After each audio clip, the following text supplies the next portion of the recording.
Saya Isfina Marudila Masruro dari semester 6 Kesatuan Keperawatan akan menjelaskan mengenai SP5 mengenai halusinasi. Di mana pada SP5 halusinasi itu suatu gangguan pada seseorang yang mengganggu persepsi sensori, di mana seseorang itu merasakan sesuatu baik berupa suara ataupun seseorang yang tidak nyata. Tindakan atau tanda gejala yang dapat terjadi pada pasien tersebut diantaranya yang pertama, berbicara sendiri, tertawa sendiri, memalingkan mata ke arah telinga seperti ada bisikan yang tidak nyata, sering menutup telinga karena mendengar sesuatu yang tidak nyata, menunjukkan ke arah tertentu seperti terlihat atau melihat suatu benda yang tidak nyata.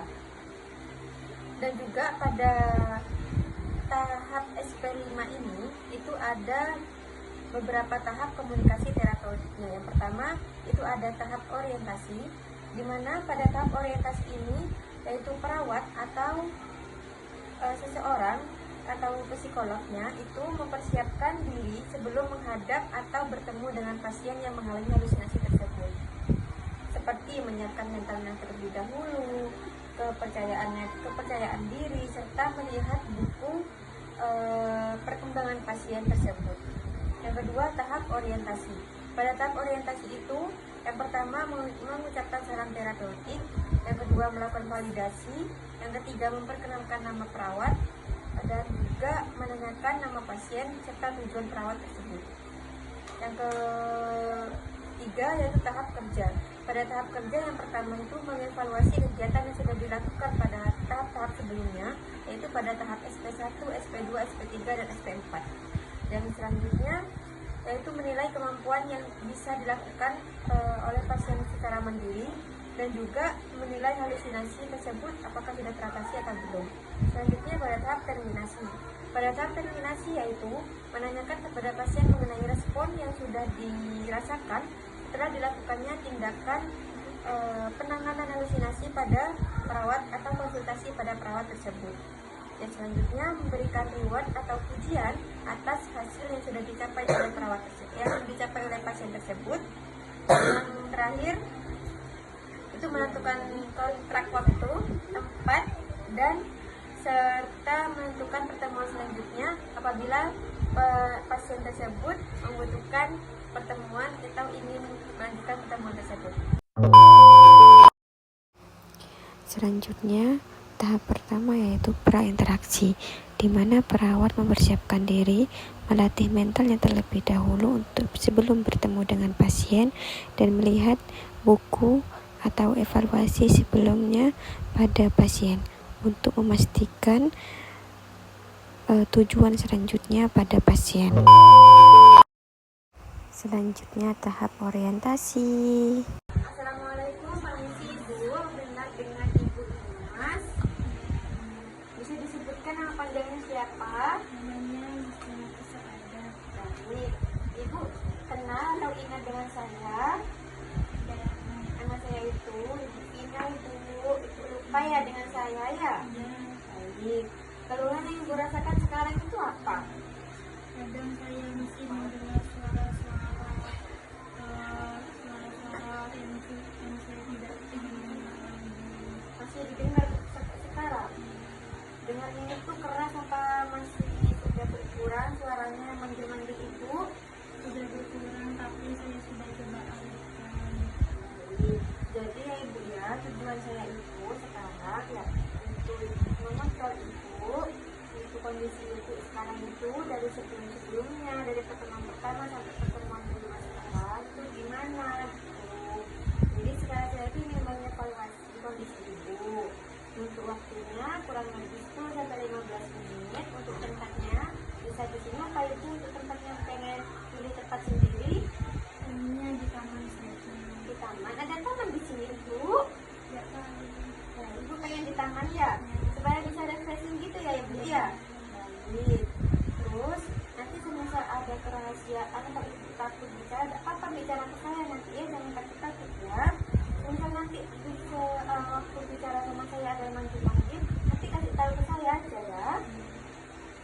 Apakah Ibu setuju waktunya? Baik. Yang kedua, fase kerja. Bagaimana perasaannya Ibu? Kan sekarang sudah di taman.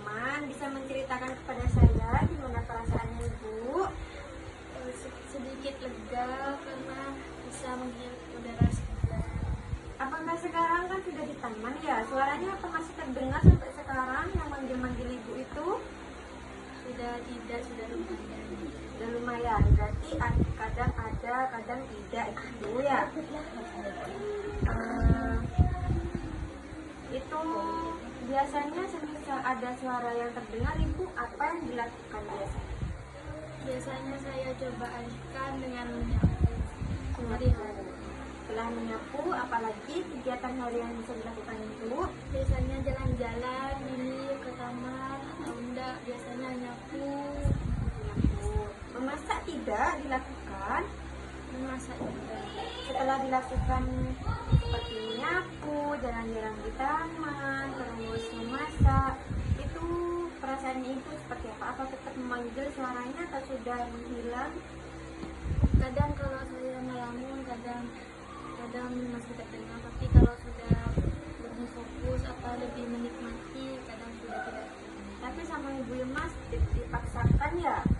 Bagus sekali ya Ibu ya, terus ditingkatkan ya Ibu ya. Jadi semisal tetap ada yang manggil, ada yang bisikan-bisikan kepada Ibu Mas, tetap dilakukan Ibu ya, jangan dialihkan ke suara itu ya.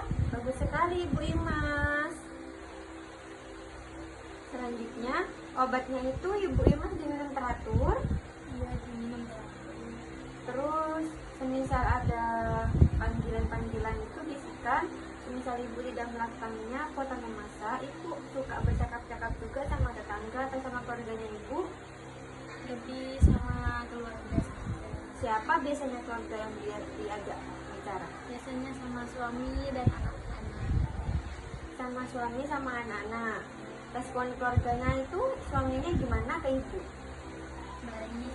Bagus, bagus sekali Ibu. Tingkatkan lagi ya Ibu ya.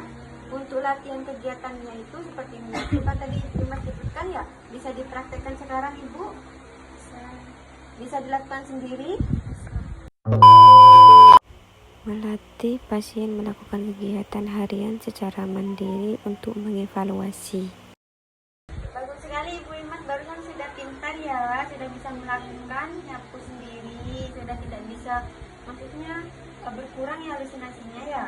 Sekarang coba Ibu bisa nulis nama Ibu, siapa saja keluarganya bisa ditulis Ibu ya.